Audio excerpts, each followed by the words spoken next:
This is Dabu 7. We have yet again another high ranking Russian official that is dead. And since the day of Donald Trump's election, these high ranking Russian officials have been dropping like flies. And today's reports of a top Russian official from the space agency being found dead now brings that total to 8, just since the day of Donald Trump's election.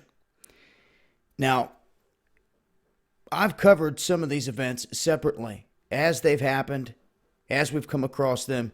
There was also the incident of Vladimir Putin's personal driver that was involved in a crazy, deadly event that took place.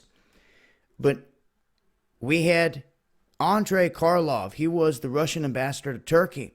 He was assassinated by police, apparently, right there in what we thought was a semi-staged event. There were a lot of red flags with the shooting of that ambassador that was supposed to have been right there at the podium and everything else.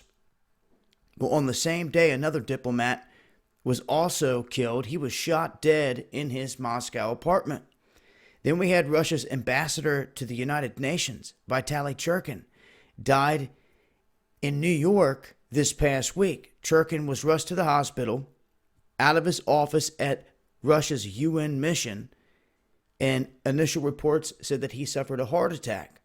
Now, the medical examiner is investigating the death, but then we have another Russian ambassador, one to India, Alexander Kadakin. He died after a brief illness, they say. And then the Russian consul in Athens, Greece, Andrei Malanin, was found dead in his apartment on January 9th. They said that there was no evidence of a break-in, but he was killed. And one of these other ones, the guy that was shot, Peter Polshakov, he was the other diplomat that was shot on the same day as Karlov. They found the gun under the bathroom sink.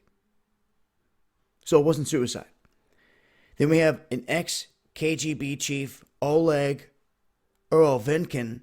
He was apparently suspected of helping to draft the whole Trump dozier. He was found dead in the back of his car December 26th.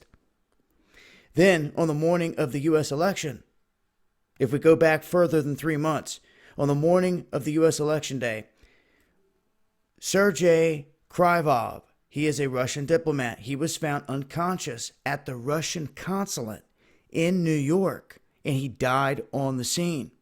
Now, the initial report said that he fell from the roof and had a blunt force injury, but the Russian officials said he died from a heart attack. So a lot of weird stuff with these deaths. Then, in November 2015, a senior advisor to Putin, Mikhail Lesin, who was also the founder of the media company RT, was found dead in a Washington hotel room.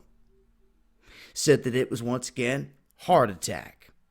If you go back a few months prior in September 2016, that's when Putin's driver was killed in that freak accident. Then it comes to the most recent one. That was just bringing you up to speed. The most recent one, this man right here, who they say was just killed, and he was the official at Russia's space agency. He was being held in a jail for embezzlement of apparently $3.1 million, and they're saying they discovered him with 2 stab wounds. They're not saying they were self-inflicted. They're just leaving it at that. So I hope that brings everyone up to speed here just within the past 2 years. And while motives are unclear in some of these cases here, it brings the total number of dead Russian officials in the past 2 years to 10. But it's probably nothing, right? No, definitely something to it.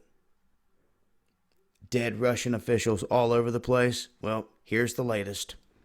I will leave a link, and I will continue to update if we see any more. It's been Dabu 7. Eyes open.